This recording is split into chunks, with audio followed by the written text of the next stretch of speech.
Welcome to the Connolly's Red Mills and the Foreign Equine stand here at the Dublin Horse Show. In advance of the show, we ran a competition on our Facebook page to win some nutritional consultations with our team. We got so many entries that we decided that we would tackle some of the questions we received in video for you here now. So we're going to introduce you to Kirsty McCann of Foreign Equine and Laura Hoey from Red Mills, and we're going to just chat through some of the questions that we came in. So one of the ones that kept coming up was feeding for the winter, and keeping condition on horses during the winter. So from a feed perspective, Laura, what kind of advice would you give people? Kind of preempting it is the key thing. If you know your horse is going to start dropping off around October, November, when you start clipping them, rugging them is always key and important. Making sure they've got ad-lib hay and haylage, if possible, where possible. It really just can be a huge benefit. Then when you're looking at your feed, it can be a bit different. Horses can be stable for longer periods of time, so they can get a little bit hotter. You might want to drop back the feed. But if you're looking for your feed ingredients, you're looking for something with high oil, and sometimes high protein can help to maintain condition. So if you're on, let's say, cool and cooked, you could switch the conditioning mix.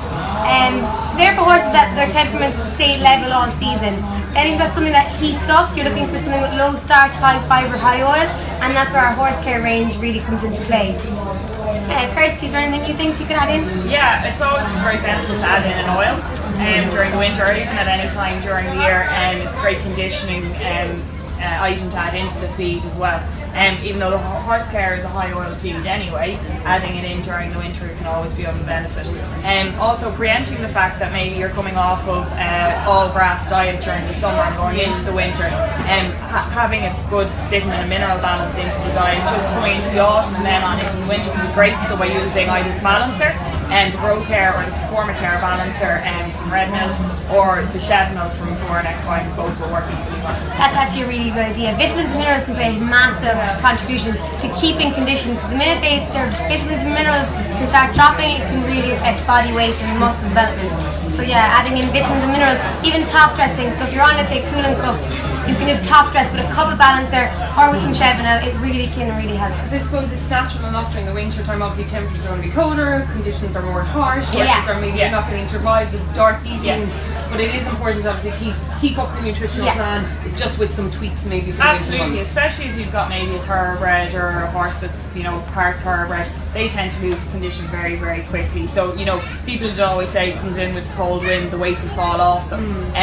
A big thing at the moment is people buy these really, really thick rugs, and sometimes it's better to maybe put 2 rugs on instead of one very thick rug, because then it gives you the ability to have a really tight layer against the skin just to insulate the heat a little bit. And a lot of people don't spot it. They're rugged all winter. Their rugs are ripped off to ride and they're put straight back on. So you never actually see them. It's when you pull them out for a show and someone may comment, it's looking a bit lean.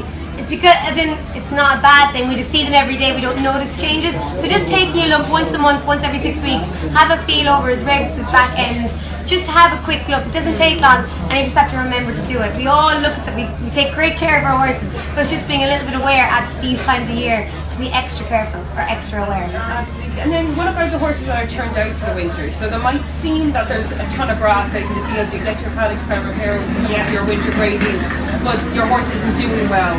Is there anything that can be? Yeah, absolutely. Like adding in a hard feed during the winter to those once or twice a day is a great benefit as well. And one of the main things, especially about during the winter, is water access, and that's really important, especially when they're out. So if you've had a heavy frost and maybe the water troughs have frozen over, and making sure that the ice is broken early in the mornings and lifted out, take it out of the water trough, don't leave it in there. So horse won't actually want to go in and drink where there's a load of broken ice. So that's really important, because the incidence of colic especially increased during the winter, Laura. I think especially with horses being stable as well. And a lot of the times it's due to a lack of drinking. So they get impactions and things like that. So management is a huge thing as well during the winter. And they have done studies where adding in a cup of hot water to drinkers, they don't drink more warm water, they just seem to like it a bit more. So if you do something like not get impaction products or just gets a bit fussy during the winter, warm water or adding something like apple cider vinegar or something into water just to help them along. The other key thing when you're feeding them outside is I always say feed a cube.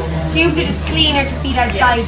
Muses tend to get lost in the grass, and you get your foxes and your vermin will come to them. The cubes, they tend to eat them a bit easier, and they're just cleaner in general for feeding outside. And then if you have your hunters as well, Jane, adding in an electrolyte after hunting, just to encourage them to drink that little bit more after a hard day's hunting as well. Because a lot of the time during winter, people don't have the ability to ride every day. Yeah. So they'll only get to ride a couple of times a week, and then they might be hunting at the weekend and that. So it's all about making sure that they're staying hydrated as well during that. Brilliant, that's super. Thanks a million, guys, and we'll be back shortly then to talk about some of the other topics that came through.